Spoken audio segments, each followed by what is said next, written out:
तो जिसका जिससे संबंध अच्छा होता है वो वही पहुंचता है। उसी तरह जो शिव महापुराण की कथा में पहुंच रहा है या आस्था चैनल पर या फेसबुक पर देख रहा है, समझ लेना कि आपका महादेव से संबंध बड़ा पक्का है, इसलिए आप शिव से लगे। ये संबंध देखा है, ये संबंध।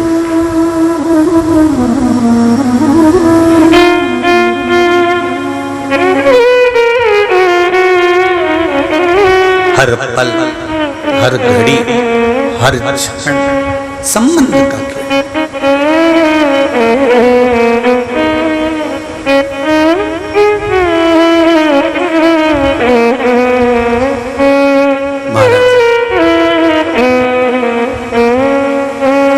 शिव पुराण कह रही है भगवान शंकर की हिंगोली से हरताली का तीज शिव महापुराण की कथा कहती है। भगवान की भक्ति में अगर कहीं कोई रुकावट आ भी गई तो उस रुकावट के बाद में हमें भगवान की भक्ति पुनः प्रारंभ कर लेना चाहिए। होता है ऐसा, ऐसा होता है। कई बार हम तीज का व्रत करते थे गुरुजी, का व्रत करते थे गुरुजी। हो सकता है कई बार ऐसी अड़चन आ गई, ऐसी अड़चन आ गई कि हमारा वो व्रत एक बार छूट गया। अब एक बार व्रत छूट गया हरताली का तीज का, अब क्या करें गुरुजी, हमारा व्रत बस केवल एक बार छूटा है गुरुदेव। हम 15 साल से कर रहे थे, हम 20 साल से कर रहे थे, एक बार ऐसा कोई काम हो गया कि वो व्रत हमारा टूट गया, वो व्रत हमारा नहीं हुआ, तो हमें क्या करना चाहिए? हरताली का शिव महापुराण की कथा कहती है भूलवश, कारणवश किसी कार्य से अगर एक व्रत बीच में कभी बाई चांस किसी कारण से रह गया है तो हरताली का शिव पुराण कहती है फिर एक काम करिए, अगला व्रत जब करें तो उस समय पर कोई भी शिव जी का एक जोड़ वस्त्र, सौभाग्य नारी का, सुहागन नारी का एक जोड़ वस्त्र, सौभाग्य की बांस की पिटारी, उसमें सौभाग्य की सामग्री रखकर शिव जी के मंदिर में जाकर पूजन कर कर वापिस आकर फुलेरा का दर्शन कर कर, फुलेरा शिव जी का पूजन कर कर वो सौभाग्य सामग्री किसी गरीब ब्राह्मण को जिसको जरूरत है वस्त्र आदि की, या जो ब्राह्मण पूजन करा रहा हो आपके यहाँ, वो ब्राह्मण जन को तिलक कर कर दक्षिणा के साथ उसे प्रदान कर दे और शिव जी से निवेदन करें, भोले बाबा हमसे पूर्व में गलती हो गई थी, इसलिए हमारा व्रत छूट गया था किसी कारण से, पर आप इसको स्वीकार करिए, आप इसको स्वीकार करिए, गलती हो गई। अब जिसके पास में वस्त्र भी ना हो ब्राह्मण को देने के लिए, कोई सौभाग्य वस्तु सामग्री भी ना हो, तो शिव महापुराण की कथा कहती है हल्दी और कुंकू तो घर में होता है ना, ये हल्दी कुंकू भी अपने किसी ब्राह्मण को दे दिया तो भी आपका हरताली का व्रत का फल आपको प्राप्त जरूर होगा। कोई जरूरी नहीं कि आपके पास में बहुत सामग्री, ये जरूरी नहीं।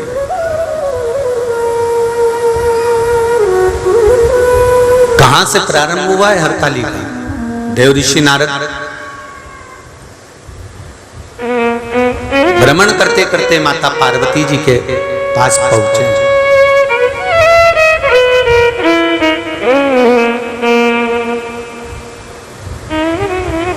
और माता पार्वती जी को देखा देव ऋषि नारद ने, बहुत देर तक एक केंद्रित होकर देव ऋषि नारद देख रहे हैं माता पार्वती जी।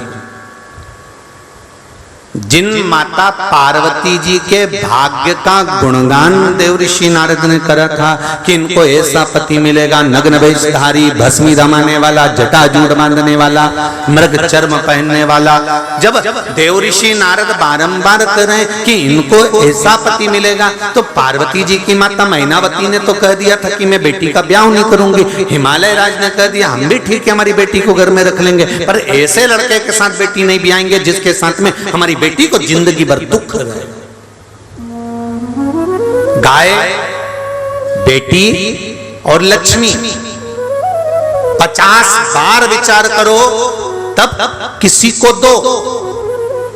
बेटी को विवाह करने से पहले 50 बार विचार करना, क्या ये लड़का तुम्हारी लड़की के लिए ठीक है, क्या ये लड़का तुम्हारी बेटी के लिए ठीक है। जनक जी महाराज ने माता जानकी का स्वयंवर रखा था, माता सीता का स्वयंवर, और जनक जी ने जो माता सीता का स्वयंवर रखा, उस स्वयंवर का ये कलाकारों ने, ये फिल्म बनाने वाले ये कलाकारों ने उस स्वयंवर का इतना हंसी मजाक बना दिया, इतना हंसी मजाक बना दिया कि वहां हीरो हीरोइन के स्वयंवर होने लगे थे। आपने देखा होगा टीवी पर।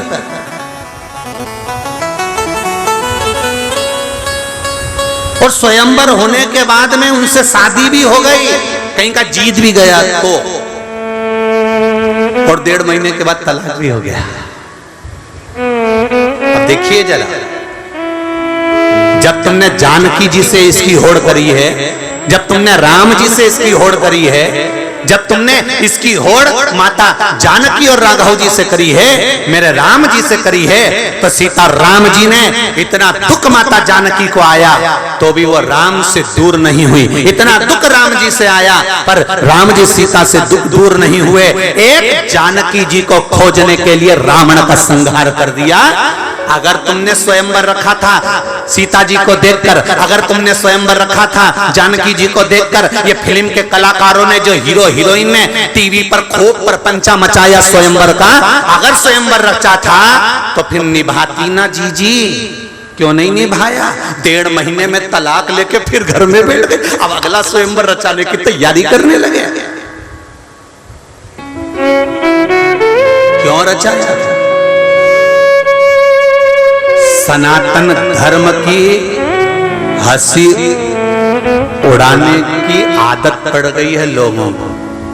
लोगों को आदत है सनातन धर्म की हंसी, और ये मौका, सनातन धर्म की हंसी उड़ाने का मौका किसी दूसरे ने नहीं दिया है। हम किसी को आक्षेप ना लगाएं, हम किसी को उंगली ना उठाएं, हम किसी के ऊपर एक उंगली भी उठाते हैं तो ये 3 उंगली हमारी ओर जाती है कि ये सनातन धर्म पर उंगली उठाने का मौका किसी दूसरे ने नहीं दिया। ये 3 उंगली हमारी ओर जा रही है, मतलब सनातन धर्म पर उंगली उठाने का मौका हमने दिया है। नहीं तो किसी की सामर्थ्यता है भला कि सनातन धर्म पर कोई उंगली उठा दे।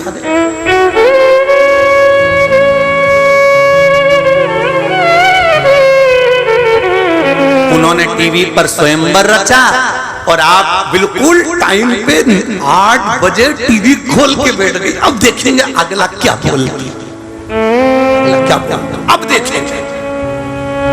और युवान छोरा छोरी देखे तो चल जाए, डोकरा डोकरी भी के लगा स्वयंवर लगा, डोकरा डोकरी भी बैठे बस स्वयंवर देख। पर किसी एक ने एक पत्र लिखकर नहीं भेजा कि यह कौन सा प्रपंच रचा कर रखा है तुमने सनातन धर्म पर हंसी उड़ाने के लिए। ये कौन सा उपहास उड़ा रहे हो तुम। किसी एक ने पत्र नहीं लिखा, सब टीवी खोल खोल कर देखते रहे, सब देखे, सब नहीं। एक बार तो मुख से कहते, एक बार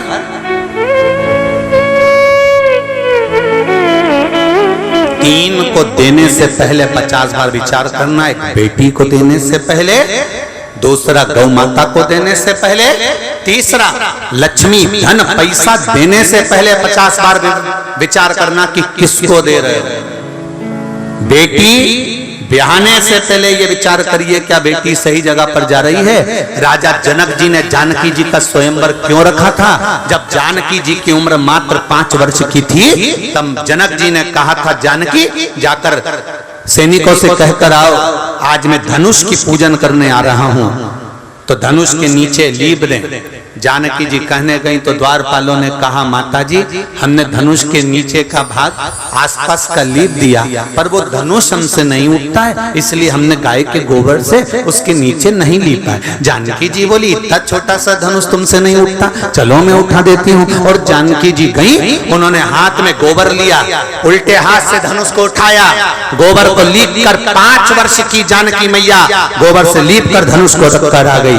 जनक जी जब पूजन करने आए तो उन्होंने देखा कि आज पहली बार धनुष के नीचे का भाग लीपा है।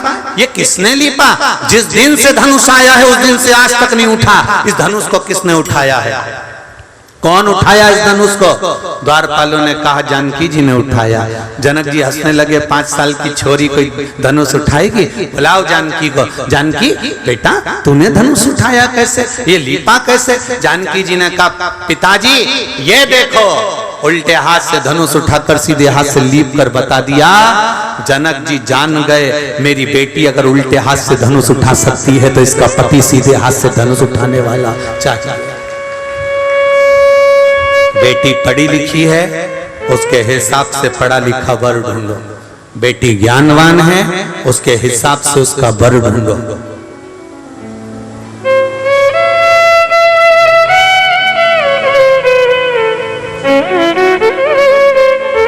उसके हिसाब से वर ढूंढो।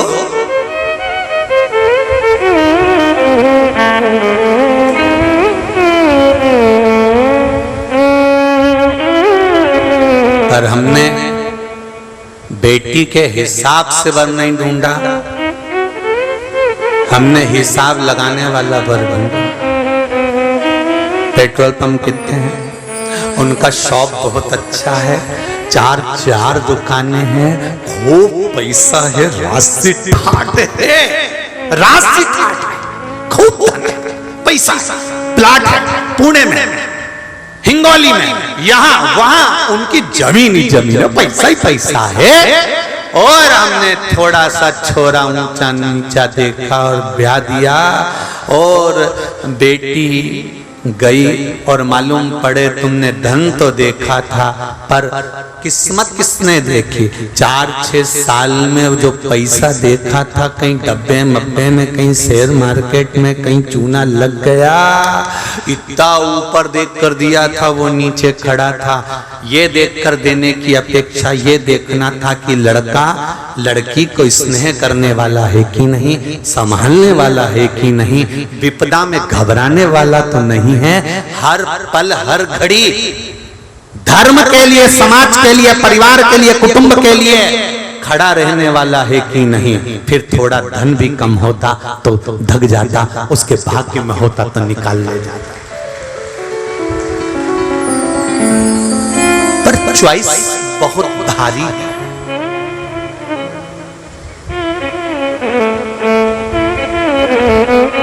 बहुत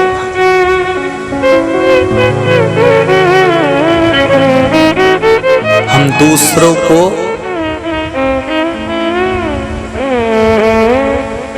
इम्प्रेस करने के लिए अपने वालों को इग्नोर कर देते हैं। हम दूसरे को इम्प्रेस करना,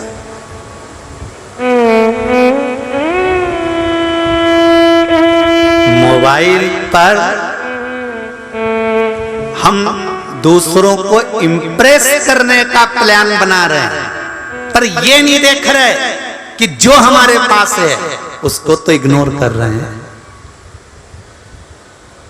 जिसको इम्प्रेस कर रहे थे वो इम्प्रेस भी नहीं हुआ, और जो इग्नोर करा था वो पूर्ण तरह से इग्नोर हो गया।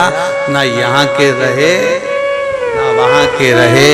इसलिए शिव कथा कहती है शंकर भगवान के चरणों में पार्वती दिन रात सेवा में लीन रहती थी। उसको कोई मतलब नहीं कि कहाँ जाना है, क्या करना है, किससे कहना है।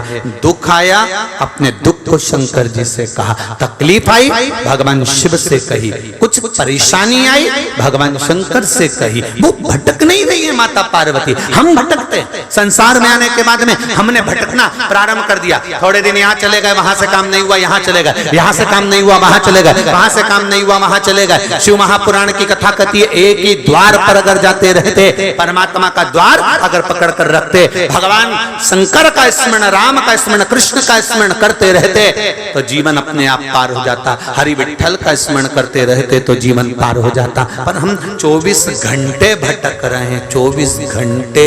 अरे तुम पूरी बफेट में पार्टी में घूमो, यहाँ दही बड़ा खा लो, वहाँ गुलाब जामुन खा लो, वहाँ चाउमीन खा लो, वहाँ पानी बतासा खा लो, सब कुछ खा लो, पर 2 रोटी तो तुमको खाना ही पड़ेगी। क्यों? जब तक रोटी नहीं खाओगे इन चीजों से पेट नहीं भराएगा। रोटी की याद घर जाकर आएगी कि खाना जरूर खाना था।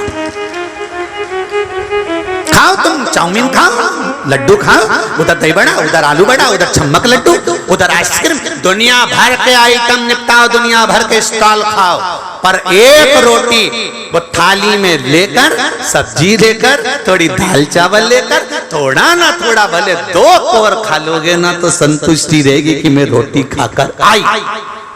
इन चीजों से पेट नहीं भराएगा। कभी इधर भटक लिए, कभी उधर भटक लिए, कभी उधर भटक लिए, आखिरी में रोटी के पास तो आना पड़ेगा।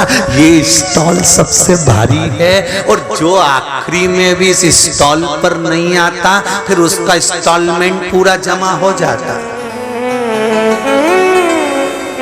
इस स्टॉल पर तो आना पड़ता। तुम खुद देख लो, जो शिव के पास नहीं जाता। पार्वती जी ने शंकर भगवान से कहा, भोलेनाथ जी, भगवान बैकुंठ में विराजमान होते हैं। हर व्यक्ति की फर्स्ट चॉइस रहती है कि मुझे बैकुंठ जाना। प्रत्येक व्यक्ति के मन में रहता है। आपसे भी पूछा जाए तो आप भी कह दोगे मैं बैकुंठ जाऊंगी, भगवान मुझे बैकुंठ जाना, मुझे बैकुंठ जाना। हर व्यक्ति की चॉइस है कि उसको बैकुंठ जाना। तो पार्वती जी ने शिव जी से कहा, भोलेनाथ जी, जिसको देखो वो बैकुंठ जाना चाहता है, जिसको देखो वो भगवान के धाम जाना चाहता है, अपने यहाँ कौन आएगा। इतने में शंकर भगवान पार्वती से बोले, तू चिंता मत कर, मेरे ससुर ने मुझे श्राप दिया था। शंकर, मैं तुझे श्राप देता हूं कि तू शमशान में निवास करेगा। मैं और तू दोनों शमशान में रहते हैं। तो पार्वती जी बोली, अब तो और कोई मिलने नहीं आएगा, शमशान में कौन आएगा। शंकर भगवान बोले, भले नहीं आएगा तो लास्ट में बांध के लाएंगे। नहीं आएगा तो आखिरी में बांध कर लाएंगे। जो बैकुंठ जाता है वो वापिस भी आता है, इंद्रलोक जाता है वो वापिस भी आता है। शंकर भगवान कह रहे हैं, पार्वती जो एक बार शमशान आ जाता है ना, फिर तो जाता ही नहीं। उसको इतना मजा आता है ना शमशान में कि यहाँ से जोरदार जगह कहाँ मिलेगी। इतना आराम कि दुनिया की किटकिट खत्म। जब तक जिंदा था बेटी की शादी करना, बेटे का ब्याह करना, मकान बनाना, मेरा प्लाट वहां पड़ा है, एक केस से बस वो निपट जाए, मेरी जमीन छूट जाए, इसके बाद मकान बनाऊंगा। पूरी जिंदगी tension tension tension tension tension में निकल गई। आखिरी में जब शंकर जी के पास गया तब चैन से सोया तो भोलेनाथ जी ने भी पूछ लिया, क्यों रे हे भेरू, कैसा है। भेरू भी बोला, मजा तो आपके चरणों में ही है। तब लोगों ने भजन लिखा कि मिलता है सच्चा सुख केवल भगवान तुम्हारे चरणों में। तब लिखा कि उसके सिवा कहीं सुख कहीं मन कहीं नहीं लगता, केवल तुम्हारे चरणारविंद, केवल तुम्हारे सिवा में कहीं जाना नहीं चाहता। और जिसने शिव के चरण पकड़ लिए, जो शंकर का हो गया, सारा भार शिव का हो गया, सारा भार। तुम एक बार दिल लगाओ तो भोलेनाथ से।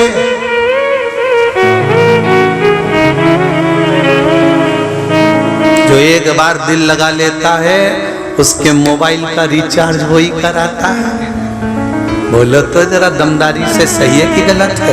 किसी ने किसी से दिल लगा लिया, उसने कहा मेरा क्यों मैं तो मैसेज कर रहा, तू उठा क्यों नहीं रही? चार्ज ही नहीं है। तो मुझे तो बोल, मैं भी चार्ज करता हूँ। उसने 2 मिनट लगाया, बटन दबाई ना, उसका मोबाइल चार्ज कर दिया। उसने कहा मेरा मोबाइल खो गया। उसने कहा काय को टेंशन लेती है, अब भी दिलाऊं चल, और ले गया बाजार, भुड़ भुड़ करता और मोबाइल दिला दिया। जहां दिल लगाया था तो पैसा देखा नहीं जाता। शिव जी की कथा भी ये कहती है कि एक लड़की ने एक लड़के से स्नेह किया तो लड़के ने पूरा बोझ उठा लिया उसका, सूट दिलाए, हार दिलाए, रिंग दिलाए, बाली दिलाए, सूट दिलाए, सब कुछ दिलाए। तो जरा विचार करो, संसार के व्यक्ति से दिल लगाया तो उसने केवल तेरा वजन उठाया, अगर शिव से लगा लेती तो सबका बोझ वही उठा लेता। उससे तो लगाओ एक बार दिल, उससे तो लगाओ एक बार हृदय।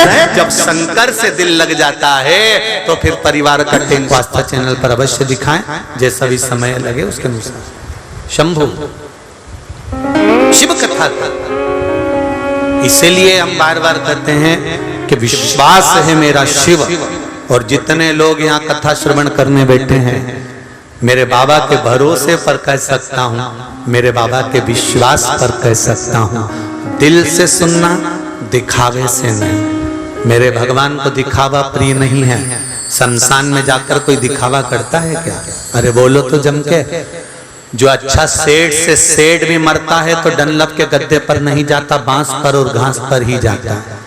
सेठ से सेठ भी मरता है तो मखमल के कपड़े पहनकर नहीं जाता, वही सफेद और लाल कपड़े में लपेट कर जाता है। उसके यहाँ दिखावा चलता नहीं है। तुम दिल से शिव महापुराण की कथा सुनो, दिल से सुनो। माना इस पंडाल में जगह नहीं तो दूसरे पंडाल में बैठकर सुनो, दूसरे में नहीं हो तो तीसरे में बैठकर सुनो, तीसरे पंडाल में जगह नहीं हो तो चौथे में बैठकर सुनो। कई लोग रोड पर बैठकर कथा सुन रहे हैं, तो उनसे निवेदन है कि जहां मौका मिले शिव महापुराण की कथा को जमीन पर बैठकर कंकर शंकर को मानकर सुनना और दिल से कहना, बाबा मैंने सुना है कि तू 3 महीने में पूर्ण कर देता है, ऐसी कृपा करना कि मैं भी, मेरी ये कामना पूर्ण हो और मैं भी धूप लगाने तेरे दरबार में जाऊं। उससे प्रार्थना करेगा, उससे दिल से कहो तो।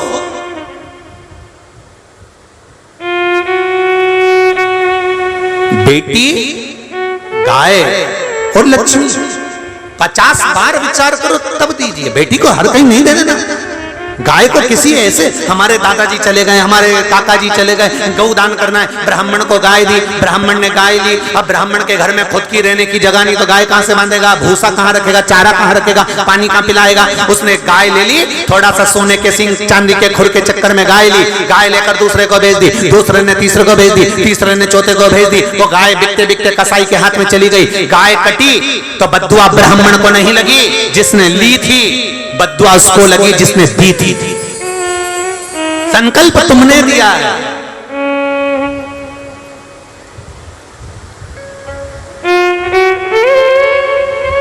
संकल्प तुमने दिया तो भोगना तुमको। बेटी को दुख आता है तो तकलीफ किसको होती है? जिनको तुमने बफेट में रोटी खिलाई उनको। अरे बोलो तो जम के। बेटी को दुख आता है तो जिसने संबंध पक्का कराया उसको दुख होगा। अरे बोलो तो जम के नहीं होगा। सारे रिश्तेदार भोजन कर कर जाएंगे, पार्टी निपटा के जाएंगे, दुख उनको नहीं होगा।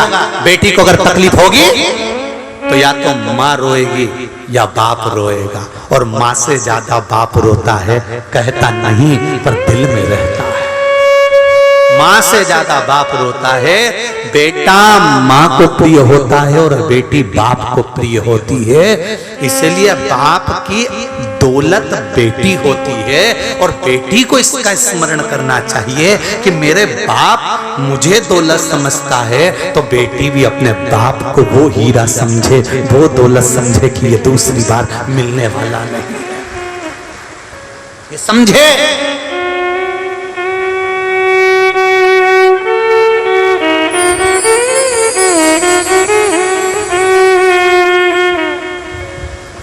कसाई के घर में गाय चली गई, देने वाले को रोना पड़ा। पैसा तुमने दिया, कोई भिखारी मांगने के लिए आया, कोई भिक्षुक मांगने के लिए आया। ट्रेन में सफर कर रहे थे, ट्रेन में जा रहे थे, छोटा सा लड़का आ गया, अपना कपड़ा उतारा, पोछा लगाने लगा ट्रेन में। तुमने 1 रुपया निकाल कर पर्स में से उस छोरे को दे दिया। उस लड़के ने वो 1 रुपया लिया, इकट्ठा करा, अगले स्टेशन पर उतरा, कोई सामान नशे का ले लिया, रुमाल में डाला, सूंघ रहा है और लड़का नशे में आते आते एक दिन मर गया। उसके मरने में 1 रुपया तुम्हारा लगा है तो तुमको भी हिसाब तो देना पड़ेगा, भोगना पड़ेगा। जिस भिखारी के कटोरे में पैसा दिया, भिखारी लेकर मदिरा की दुकान पर चले गया, वैश्यावृत्ति में चले गया, मांसाहार में चले गया। तुमने लक्ष्मी को गलत हाथ में दे दिया। लक्ष्मी अगर गलत जगह पर जाकर रोती है तो दान करने वाले को रोना पड़ता है। गाय, बेटी और लक्ष्मी 50 बार विचार करो तब किसी को दो, मत 50 बार विचार करना क्या ये सही है? और निवेदन है, अपनी संपदा, अपनी प्रॉपर्टी भी जो तुम्हारी सेवा करे उसके प्रति थोड़ी सी बचा कर रखो। क्योंकि तुमने देखा होगा मकान बनाने वाले जो गाय पालते हैं वो गाय के लिए गौशाला बनाते हैं। बोलो सही है कि गलत है? क्योंकि गाय के लिए बना। जो घोड़ा रखते हैं वो घोड़े के लिए अस्तबल बनाते हैं। जो मुर्गा मुर्गी रखते हैं वो मुर्गा मुर्गी के लिए जगह बनाते हैं। बोलो बनाते कि नहीं बनाते? जो कबूतर रखते हैं वो कबूतर के लिए घर बनाते हैं।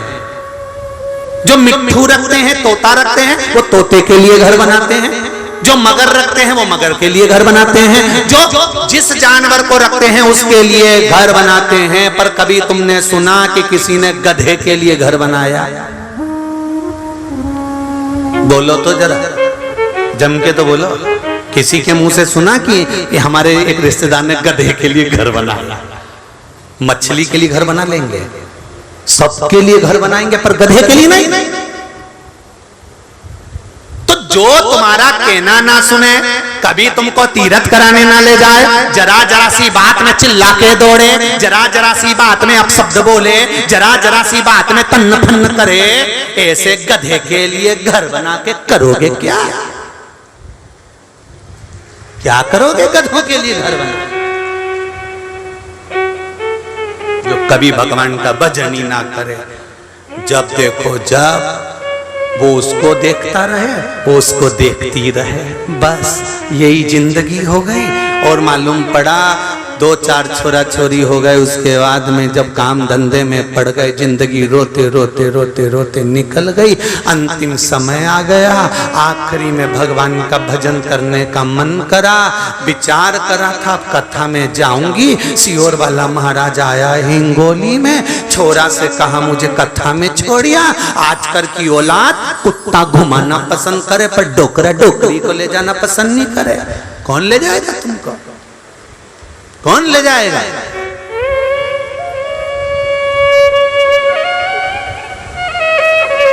एक कुत्ता को चेन से बांधकर इतना चड्डा पहन के, टी शर्ट पहन के जब घुमाते हैं तो ऐसा लगता है इनको कि हमारे बराबर कोई VIP नहीं है। सुबेरे सुबेरे हमारा शास्त्र कहता है कि गीता के पीछे चलो, रामायण के पीछे चलो, धर्म और शास्त्रों के पीछे चलो। ये सुबह से उठ के मुंह धो के कुत्ता के पीछे चले। कुत्ता तुम्हारे पीछे चलता है क्या? जम के बोलो जरा, चलता है? नहीं, जहां कुत्ता जाएगा। अब जरा विचार करो, इतने VIP कि इनके घर के बच्चों को छीछी आई तो बेचारी एक बाई रख रखी वो साफ करे। इनके घर के औलादों की गंदगी एक बाई रख रखी वो साफ करे, एक आई रख रखी वो साफ करे, और ये कुत्तों को गंदगी कराते फिरे। छीछी करे, और वो कुत्ता छीछी करे और ये वहीं खड़े रहे। इतने VIP, भगवान ऐसा VIP मत बनाना रे कि कहां का किस्मत लेके आए कि औलाद की गंदगी की जगह कुत्ता की गंदगी साफ करते फिर रहा है। भगवान ऐसा VIP नीचे ऐसा VIP। सुबह से उठ के कुत्ता के घुमाए नीचे, भगवान से कह देना भगवान ये सब मत पका, वो कह दी।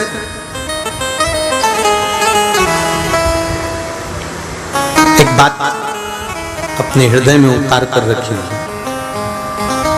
जो बेटियां ससुराल में दुखी हैं, बहुत कष्ट में हैं,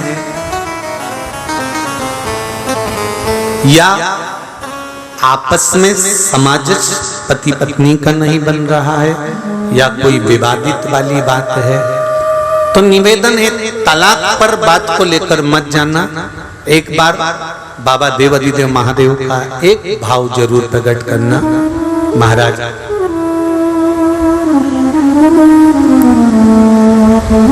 श्री अवधूतेश्वर महादेव का नाम लेते। कौन से महादेव? अवधूतेश्वर महादेव का नाम लेकर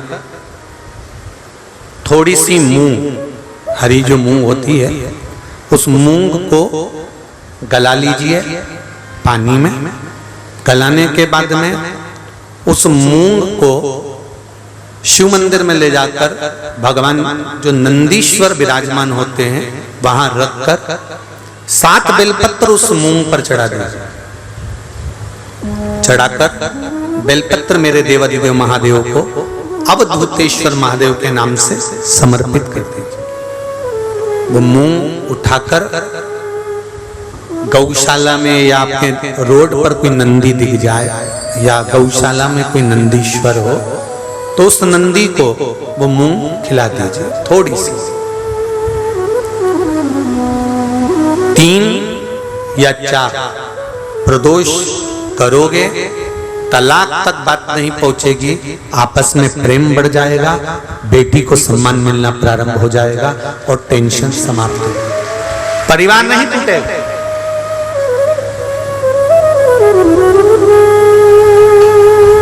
हमारे यहाँ तो मूंग का प्रयोग, जो हरी मूंग होती है, धना होता है, खड़ा धना, गुड़, ये जब घर में मंगल विवाह होता है, शादी होती है या कोई अच्छा फंक्शन होता है तो उसमें इन चीजों की जरूरत होती है। कभी आपने अपनी सासू माँ से पूछा कि मम्मी ये मूंग क्यों रखते हैं, ये गुड़ क्यों रखते हैं, ये खड़ा धना क्यों रखते हैं? ये तो सब दाल का सामान है, ये तो सब वहां रसोई घर में होना चाहिए, फिर ये पूजा की थाली में इसको क्यों रखते हैं? उसका कारण क्या है?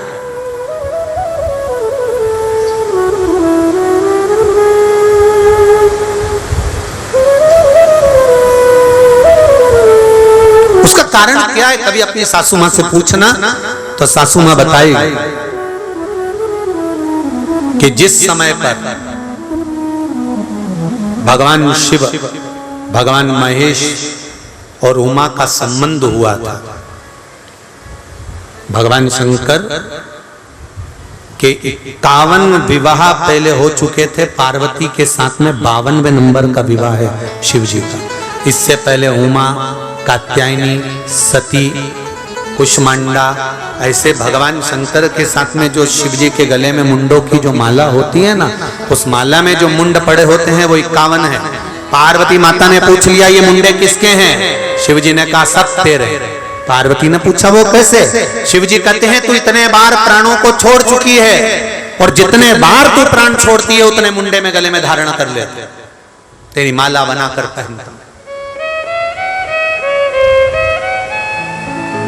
उमा और महेश का जब विवाह हुआ था, भगवान उमा और माता उमा और भगवान महेश का जब मंगल विवाह हुआ था, उस विवाह के समय पर माता उमा रुष्ट होकर भगवान शिव से, ऐसा नहीं है कि केवल माता उमा रुष्ट हुई, तिरुपति चले जाओ तो माता लक्ष्मी रुष्ट होकर नीचे बैठी हुई है।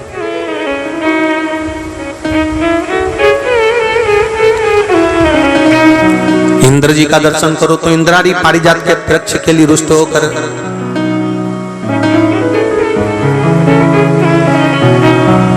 ब्रह्माणी और ब्रह्मा का दर्शन करो तो गायत्री मैया को यज्ञ में बिठा लिया पुष्कर जी में, तो गायत्री मैया को देखकर सरस्वती रुष्ट होकर बैठ गई। ऐसा नहीं है कि रुष्टता नहीं होती, होती है, पर उस रुष्टता में दोनों का साथ भी होता है।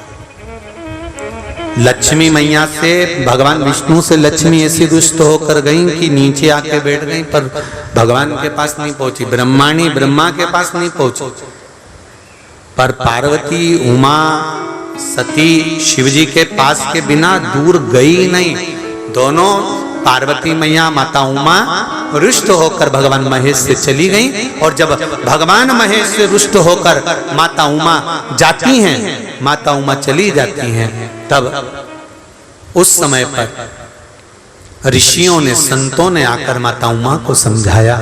स्वयं देवऋषि नारद भी उस समय पर पहुंचकर समझाए कि मां, यदि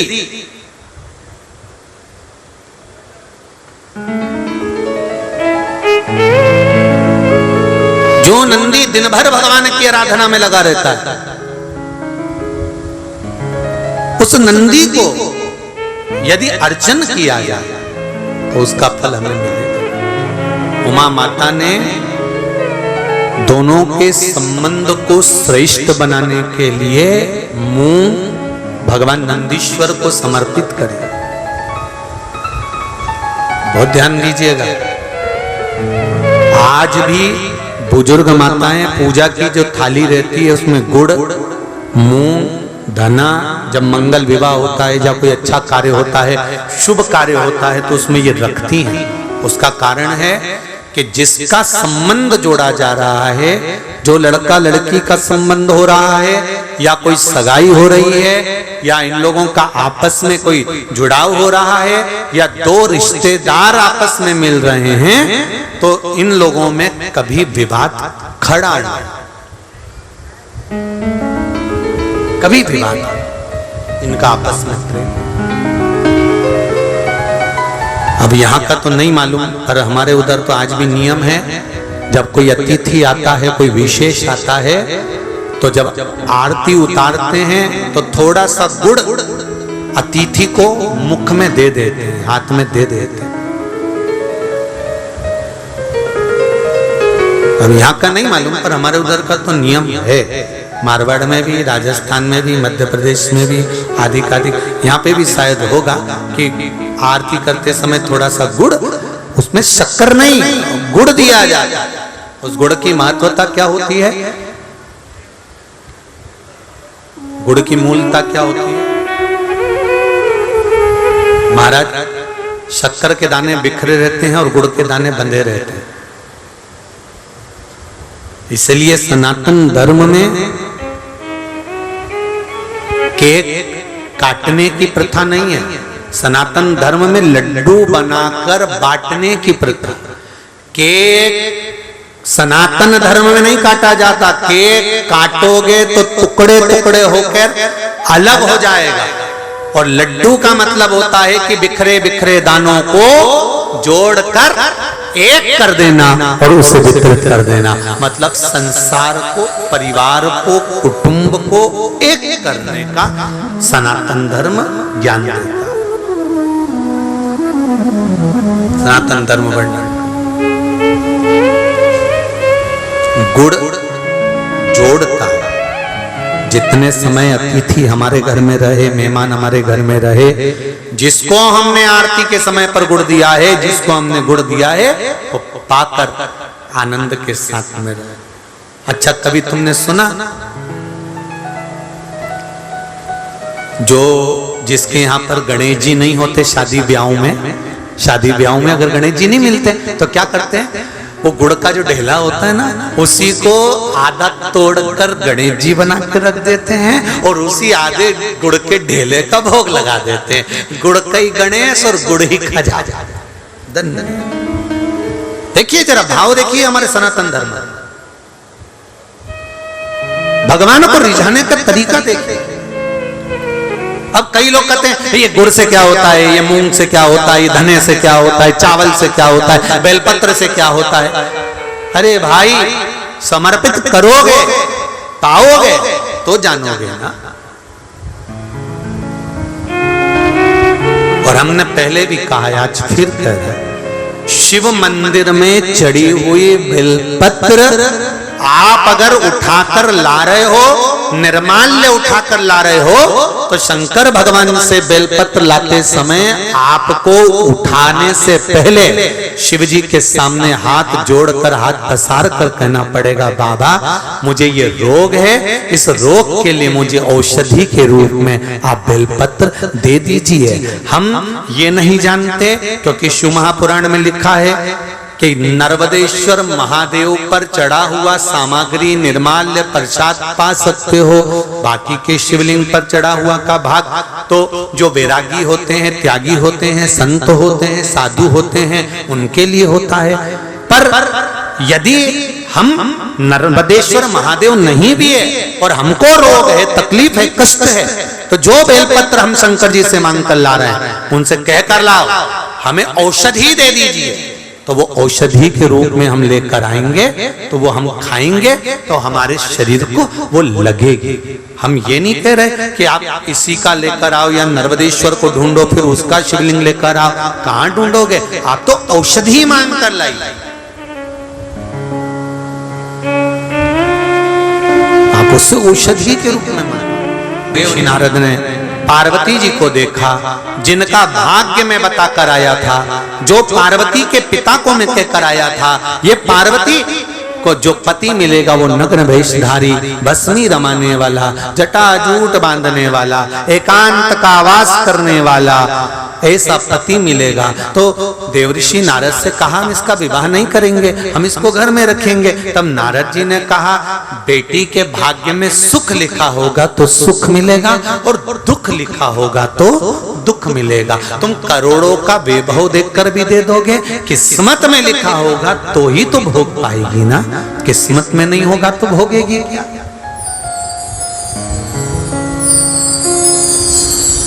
कितना हम छाट बीन कर काम करते हैं, साहब मेरा छोरा, उसके लिए बहू लाना है, कोई अच्छी मिल जाए, सुशील मिल जाए, सारा घर संभाल ले, परिवार संभाल ले, कुटुंब संभाल ले, कितनी आस लेकर आते हैं, कितना नाचते हैं, महिला संगीत में भी अपन थोड़ा थोड़ा डोल लेते हैं, कितना खर्चा करते हैं, कितना पैसा लगा देते हैं कि बहू आएगी, गरम रोटी देगी, प्रेम से बोलेगी, बहुत स्नेह से रहेगी। मेरे को करना क्या है? गिना चुना परिवार, आजकल कोई इतना बड़ा परिवार नहीं होता, 4-5 6 लोगों का परिवार, सब उसी का तो है, मुझे संभाल लेगी, सेवा करेगी, बहुत अच्छी लड़की आ रही है, बहुत सुंदर आनंद में बहू आ रही है। अब लेकर इतनी तमन्नाओं के साथ आए थे कि अच्छा बोलेगी, गरम रोटी देगी, अब वो क्या दे रही है ये तो सियोर वाला भी नहीं जान सकता।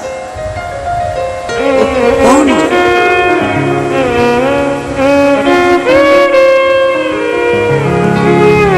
कहा आपने? गुरुजी,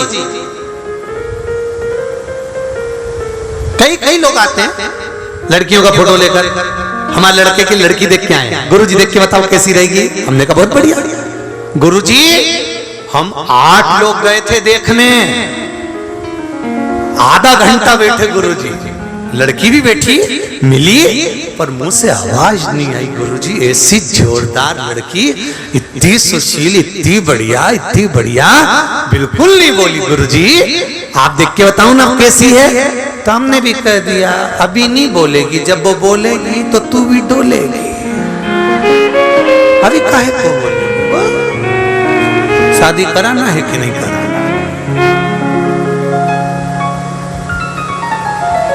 एक बात आप लोगों को कहना चाहेंगे, किसी भी घर की बेटी कभी बुरी नहीं होती, केवल हमारे समझने की कमी होती है। हम सत्ता छोड़ना नहीं चाहते, वो सत्ता लेना चाहती है। हम अपना लोभ समाप्त नहीं कर पाते, हम उसको बदलना चाहते हैं, वो तुम्हें बदलना चाहती है, और दोनों नहीं जान पाते कि भगवान ने जैसे बनाकर भेजा है इनको वो नहीं बदल पाया, तो तुम दोनों आपस में कैसे बदल सकती हो? कैसे बदलो? सास बहू को बदलना चाहती है, ये मेरे अनुसार चले, मैं बताऊं वैसा काम करे, मैं जैसा सवेरे में जगती हूँ उतनी बजे जगे, मैं ऐसा करूं वैसा करे, मैं जाऊं। होता है एक बहू बेचारी कचौड़ी बना रही थी, कचौड़ी बनाते बनाते सास चिल्ला के बोली, एक एक कचौड़ी को सही से सेकना, एक एक पूरन पोली को सही से बनाना, आटे में ऐसे भर,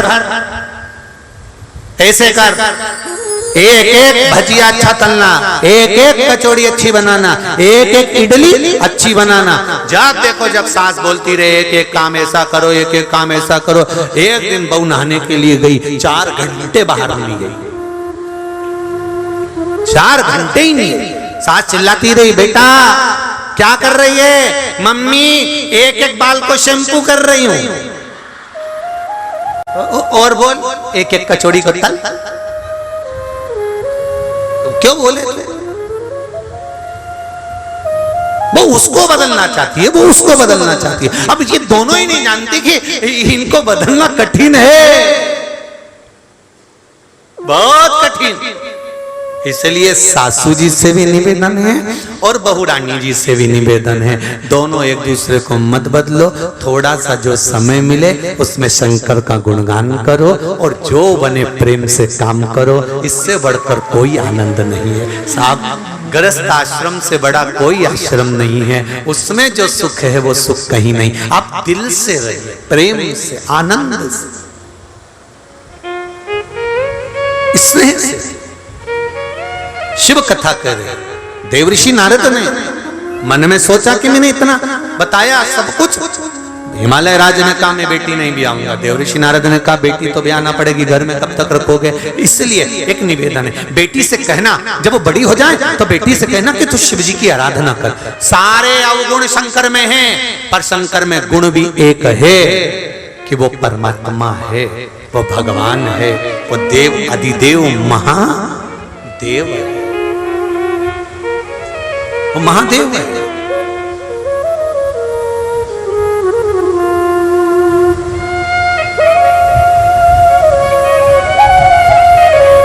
पूछा, मैनावती ने पूछा देवऋषि नारद से, नारद एक बात पूछूं मैं आपसे? मैं आपसे पूछूं एक बात? हाँ बोलिए, क्या बात? बोलो। देवऋषि नारद ने कहा क्या बात है? मैनावती कह रही है शिवजी क्या मेरी लाड़ो को, मेरी बेटी को निभा लेंगे? शंकर क्या मेरी बेटी को निभा लेंगे? देवऋषि नारद ने कहा जिसके दांतों में विष होता है वो गले में पड़ा है तो भी निभ रहा। बोलो सही है कि गलत है? दांतों में विष है, गले में पड़ा है तो निभ रहा है। कंठ पर विष भरा है तो भी आनंद में रह रहा है।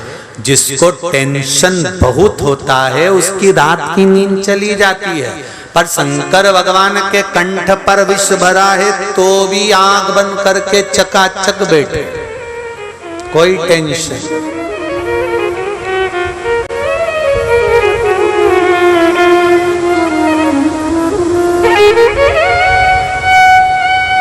कोई चिंता नहीं। नारद क्या वो शिव मेरी बेटी को निभा लेंगे? क्यों नहीं?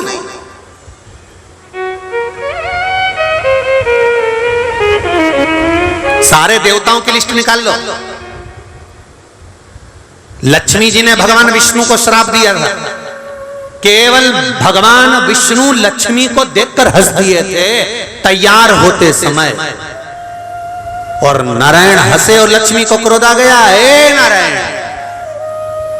आप मुझे देखकर हंसे हो घोड़े की तरह, मैं श्राप देती हूं लक्ष्मी कि नारायण तुम मुझे घोड़े की तरह देखकर हंसे हो, इसलिए तुम्हारा गला कटेगा, शीश कटेगा और घोड़े का मुंह लगेगा। भगवान विष्णु का हयग्रीव अवतार हुआ केवल लक्ष्मी के कारण। ब्रह्माणी ब्रह्मा जी को श्राप दे देती हैं, ब्रह्मदेव तुमने मेरा अपमान करा है। यज्ञ करने बैठे मैं तैयार होने गई थी और तुमने दूसरी स्त्री को बिठा लिया। इन ब्राह्मणों के कहने पर गाय के मुख से प्रकट कर कर गायत्री को बिठा लिया। इस पुष्कर राज की भूमि पर तुमने गायत्री को बिठाकर यज्ञ करा है। ब्रह्मदेव, मैं ब्रह्माणी तुमको श्राप देती हूं, पूरी पृथ्वी पर कहीं तुम्हारे मंदिर नहीं बनेंगे। केवल एक पुष्कर में तुमने यज्ञ करा है इसलिए यहां तुम्हारा मंदिर होगा, बाकी के कहीं नहीं होंगे। ब्रह्माणी ब्रह्मा को श्राप दे देती हैं, नारायणी नारायण को श्राप दे देती हैं, इंद्राणी इंद्र को श्राप दे देती हैं। केवल अगर सही परिवार देखा जाए तो शंकर और पार्वती का है, जो आज तक भगवान शंकर से कोई शब्द ही नहीं कहे, एक शब्द नहीं। तीज का व्रत किसका होता है? जम के बोलो जरा। पार्वती जी का। छठ का व्रत किसका होता है? बोलते जाओ। पार्वती जी का। चतुर्थी का व्रत किसका होता है? बोलो बोलो जम के। पार्वती जी का। नवरात्रि के व्रत किसके होते हैं? पार्वती जी के। भारत की भूमि पर जितने स्त्रियों के व्रत हैं, माताओं के व्रत हैं, ये सारे पार्वती जी के हैं। ना लक्ष्मी जी का कोई व्रत नहीं है। कोई ने नहीं कहा कि दिवाली पर तुम लक्ष्मी जी का व्रत करो, वो तो तुम्हारी मर्जी हो तो करो, नहीं तो कहीं शास्त्र प्रमाण में नहीं लिखा कि आप लक्ष्मी जी का व्रत करो। लक्ष्मी जी का कोई व्रत नहीं है। यहां ब्रह्माणी का कोई व्रत नहीं है, इंद्राणी का कोई व्रत नहीं है। अगर व्रत है तो केवल पार्वती जी का। माता पार्वती का व्रत इसलिए है क्योंकि माता पार्वती ने कभी अपने पति से अपशब्द नहीं कहे थे, कभी ऊंची आवाज में बात नहीं करी थी, इसलिए पार्वती जी के व्रत आज तक चल रहे हैं। व्रत तो तुम्हारे भी चालू हो जाए अगर तुम ऊंची आवाज में बात नहीं करो तो, उसमें कोई दिक्कत नहीं। अगर तुम तेज आवाज में बोलना बंद कर दो ना, तुम जब भी बोलती हो ना धड़धड़ा के बोलती हो। 4 घंटे से बोल रही हूं कि दूध की थैली लिया। फोन भी किया था मैंने कि दूध की थैली लेते आना। कथा में गए थे, वहीं से सब्जी लेते लेते आ जाते। ऐसी धड़धड़ा के बोली चंद्र घंटा, ऐसी बोली कि भेरू सिंदूर चिपका के बैठ गया। कई मत बोलो क्या? व्रत तो तुम्हारे भी चालू हो जाए। तुम अगर तेज आवाज में नहीं बोलो तो व्रत तो व्रत है। तुम अगर प्रेम से बोलो, इतने प्रेम से, जैसे पहले शादी के पहले फोन पे बात करती थी रात को 9 बजे से 1-1 बजे तक, मालूम ही नहीं पड़ता था।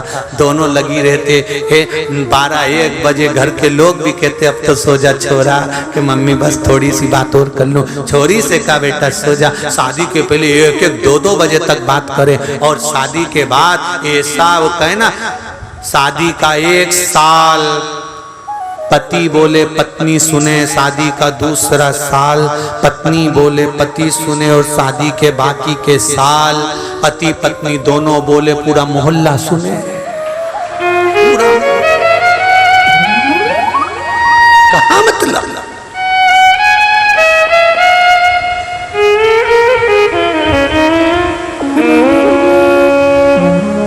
क्या मतलब? आप हृदय से बोलो तो, आप हृदय से दिखाओ तो शिव को। कहो पार्वती मैया से, जब पार्वती जी बड़ी हो जाए तो शंकर जी की आराधना करना। शिव पति के रूप में मिल गए तो जीवन सार्थक हो गया। कहा देव ऋषि नारद ने, शंकर अगर मिल गए तो जीवन में कहीं फिर भटकाव नहीं होगा, कहीं भटक नहीं सकते। आपसे भी निवेदन है, सारी समस्या का हल जरा जम के बोलो, 1 लोटा जल।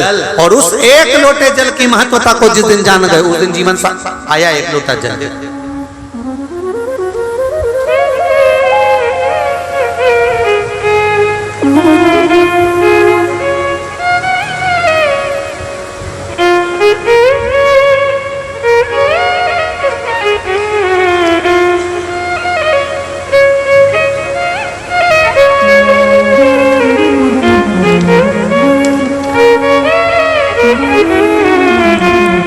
शालिता पवन जायसवाल अमरावती महाराष्ट्र से आई हैं। कहीं बैठी हो तो हाथ हिलाइएगा। आप ही हैं? दोनों हाथ हिला दो एक बार। श्री शिवाय नमस्तुभ्यं। लॉकडाउन से मैं मेरा पूरा परिवार आपकी शिव अमृतमय वाणी कथा सुन रहे हैं गुरुदेव। छोटे से बड़े सब अपने समय के अनुसार शिवालय जल चढ़ाने जाते हैं गुरुदेव। 27 मई 2022 की घटना है। हमारे घर में ही बड़ा मेडिकल है गुरुदेव। मैं पानी भरकर जब ऊपर आई तो लाइन चली गई। मैंने नीचे जाकर देखा तो नीचे से बहुत काला धुआं आने लगा। लोग बाहर जमा हो गए। मैं घबरा गई। घर में सब सोए हो रहे थे। दरवाजे में से बहुत बड़ी आग दिखाई दे रही थी। मैंने देखकर देवर को उठाया। देखकर वहां भी घबरा गए। हमें लगा अब सब कुछ नष्ट हो जाएगा। बाल्टी भर भर कर पानी डाला पर आग काबू नहीं कर पाई गुरुदेव। मैंने उसी समय पर एक लोटा जल श्री शिवाय नमस्तुभ्यम बोलकर देवर को दिया और कहा शिव जी का नाम लेकर भैया इसको आंख पर डाल दो, अब बचेगा तो बच जाएगा, नहीं तो जलना तो है। गुरुदेव एक लोटा जल शंकर का नाम लेकर श्री शिवाय नमस्तुभ्यम कहकर जब चढ़ाया, उस जल को आगी पर जैसे ही दिया सारी आग धीरे धीरे बुझना प्रारंभ हो गई और ना फायर ब्रिगेड आई ना कोई पानी डाला गया। एक लोटे जल से आग बुझना प्रारंभ हुई। टेबल पर कंप्यूटर आदि वायरिंग, दुकान की पूरी फाइल सामान सब देवादिदेव महादेव ने एक लोटे जल से बचा लिया गुरुदेव। इसलिए कहते हैं सारी समस्या का हल एक लोटा जल। बैठो बहन, श्री शिवाय नमस्ते। ये शिव है और घड़ी लोग भटकाएंगे, आपसे कहेंगे बेलपत्री चढ़ाने से कुछ होता है, शहद लगाने से कुछ होता है, जल चढ़ाकर पीने से कुछ होता है, बेलपत्री खाने से कुछ होता है, शंकर जी इस शंकर जी पे चढ़ाओ, इन पे मत चढ़ाओ, उन पर मत चढ़ाओ, ऐसा करो वैसा करो। मेरा देवादिदेव महादेव ये कभी नहीं देखता कि तुम क्या दे रहे हो। देवादिदेव महादेव ये देखता है कि तू दिल कितना दे रहा है, हृदय कितना दे रहा है, मन कितना समर्पित कर रहा है, अपनी चित्तवृत्ति कितनी परमात्मा को दे रहा है। मेरा देवादिदेव महादेव बस केवल ये दे। मैंने तेरे ही भरोसे हो बाबा, तेरे ही भरोसे हवा विच उड़ते जावांगे बाबा, डोर छटीला में कठी जावांगी। उसे दिल से वो सुनेगा भाव उसको समर्पित हो।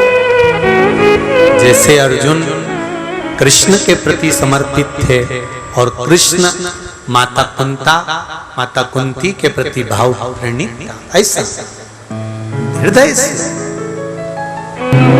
भाव, हृदय से, चित्त से, मन से आप भगवान को कैसे रिझा रहे हो, भगवान आपका होते चले जाए। अब दिल से पुकारो उसको। देव ऋषि नारद ने कहा पार्वती अगर शिव जी का स्मरण करे, भगवान शंकर का भजन करे, शंकर जी का गुणगान करेगी तो इसको शिवपति के रूप में मिल जाएगा। पार्वती मैया बड़ी हुई, थोड़ी सी अवस्था धारण करा माता पार्वती जी ने। वो भी देव ऋषि नारद ने जो कहा था बाल्य अवस्था का जो ज्ञान था वो पार्वती जी की चित्तवृत्ति में बैठ गया।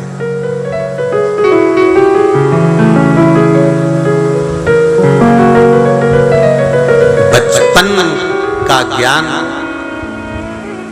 शिव तत्व का सुंदर आनंद देता है। जो लिंगायत संप्रदाय के लोग होते हैं, यहाँ हैं लिंगायत संप्रदाय के, अगर लिंगायत संप्रदाय के आए हो तो जरा हाथ हिलाइएगा। कितने लोग बैठे हैं लिंगायत संप्रदाय के? बहुत सारे। रखो रखो रखो, ठीक है। लिंगायत संप्रदाय के जितने भी लोग रहते हैं, इनके यहाँ एक नियम सबसे भारी होता है। उस नियम के लिए पूरी लिंगायत संप्रदाय को मैं नमन करता हूँ। वो नियम इनका इतना भारी होता है कि माँ बच्चे को जन्म देती है, पर जन्म लिए बच्चे को दूध जब तक नहीं पिलाती, जब तक इनके गुरु आकर उसके कान में शंकर का मंत्र नहीं दे देते, तब तक माँ बच्चे को दूध नहीं पिलाती।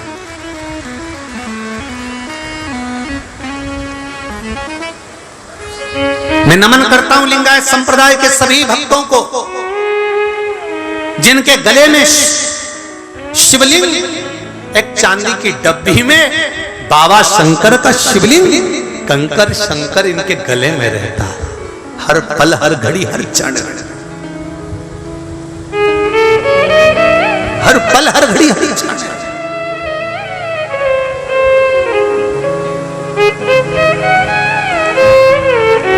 मां अपने बच्चे को दूध ही नहीं पिलाती जब तक कि शंकर का मंत्र इसके कानों में नहीं पड़ जाए। कारण पूछा किसी लिंगायत संप्रदाय के गुरु से, तो कहा माता के गर्भ में था तो पिंड के रूप में था, आया है संसार में तो शंकर इसका भरण पोषण करेंगे, शंकर इसकी परवरिश करेंगे। माता पिता ने तो जन्म दे दिया, भाग्य लिखने वाला तो देव अधिदेव महादेव है, इसलिए शिव मंत्र दिया जाता है, तब मां दूध पिलाती है। जब तक मंत्र नहीं मिलता, गुरु मंत्र नहीं मिलता, तब तक उस बच्चे को दूध भी मां नहीं पिलाती। शंकर का हो जा पहले शिव का हो।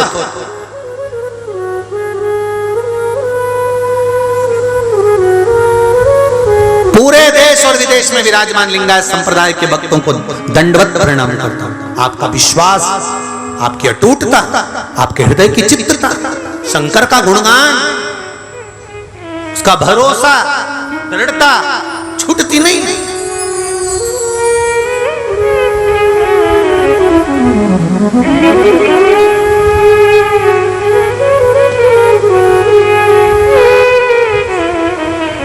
मस्तक पर त्रिपुंड, भस्म, गले में शिवलिंग, रुद्राक्ष, इसके सिवा इनका कोई मतलब।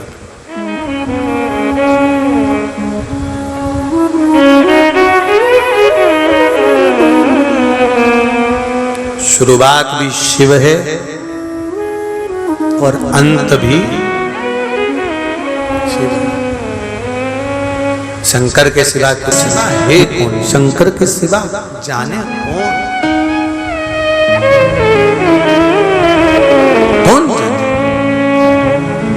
तो मेरा निवेदन है, जिसके संबंध में आपस में टकरार हो तो मुंह का भाव आप नंदीश्वर को देकर, बेलपत्र शिव को मुंह के ऊपर से चढ़ी हुई, पहले मुंह पर चढ़ गई, फिर वही उठाकर भगवान शिव को समर्पित कर दी जाए और हृदय का भाव कहकर भगवान शंकर से निवेदन किया जाए। सुनेगा, सुनेगा।